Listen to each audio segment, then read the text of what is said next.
Hello' বন্ধুসকল, নিশ্চয় সকলোৱে ভাল মহালম আৰু আপোনালোকে চাই আছে এছে টেক চেনেল। বন্ধুসকল, আপোনালোকে সকলোৱে গম পাইছে চাগে যে অহাকালি অৰ্থাৎ 15 মে তাৰিখে হায়াৰ ছেকেণ্ডেৰী ছেকেণ্ড ইয়াৰৰ যি ফাইনেল এক্সাম আছিল সেই এক্সামৰ ৰিজাল্ট ঘোষণা কৰিব।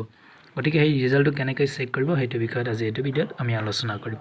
তো ৰিজাল্ট বহুকেইটা ৱেবছাইটৰ জৰিয়তে আপুনি চেক কৰিব পাৰিব, কিন্তু মই আপোনালোকক এটা চিম্পল প্ৰচেছত দেখুৱাই দিম যিটো এপ্লিকেশ্যনৰ দ্বাৰা আপুনি চেক কৰিলে অতি সহজে চেক কৰিব পাৰিব। ঠিক আছে বন্ধুসকল, ৰিজাল্ট চেক কৰিবলৈ হ'লে আপুনি পোনপ্ৰথমে কি কৰিব, প্লে ষ্টৰত গুচি যাব। প্লে ষ্টৰত যোৱাৰ পিছত প্লে ষ্টৰত চাৰ্চ কৰিব HSLC ৰিজাল্ট 2023 বুলি চাৰ্চ কৰাৰ লগে লগে ঠিক এনেকুৱা ধৰণৰ এটা ইণ্টাৰফেচ খোল খাই আহিব। ইয়াতে আপুনি চাব পাৰিছে এই লগোটো ভালদৰে চাই লওক। তো এইটো আপুনি ইনষ্টল কৰি ল'ব। ঠিক আছে বন্ধুসকল, ইনষ্টল কৰাৰ পিছত যেতিয়াই অ'পেন কৰিব, অ'পেন কৰাৰ লগে লগে আপোনালোকৰ মাজত ঠিক এনেকুৱা ধৰণৰ এটা পেজ খোল খাই আহিব। ইয়াতে চাওক দুয়োটা ৰিজাল্ট চেক কৰিব পাৰিব। আপুনি মেট্ৰিকৰ ৰিজাল্টটো চেক কৰিব পাৰিব, হায়াৰ ছেকেণ্ডেৰী ৰিজাল্টটো চেক কৰিব পাৰিব। যেহেতু আমি হায়াৰ ছেকেণ্ডেৰী ৰিজাল্ট চেক কৰিম, গতিকে ৰিজাল্ট 12ত ক্লিক কৰিম। ক্লিক কৰাৰ লগে লগে ইয়াতে আৰু এটা পেজ খোল খাব। ইয়াতে চাওক কি কৈছে, চেক ৰিজাল্ট।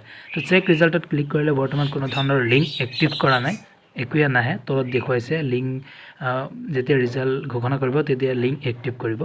তো যেতিয়া ৰিজাল্ট ঘোষণা কৰিব তেতিয়া লিংক এক্টিভ কৰাৰ লগে লগে আপুনি আপোনাৰ ৰোল নম্বৰটো মাৰিলে আপুনি অতি সহজে মাৰ্কশ্বিটটো আপোনাৰ মাজত আহি যাব। গতিকে এনেকৈ চেক কৰিব পাৰিব। যদি কিবা প্ৰব্লেম হয় কমেণ্টত জনাব, আমি সলভ কৰিবলৈ যত্ন কৰিম। ঠিক আছে বন্ধুসকল, আজিৰ ভিডিঅ' এইখিনিতে ৰাখিছোঁ। পৰৱৰ্তী ভিডিঅ'ত লগ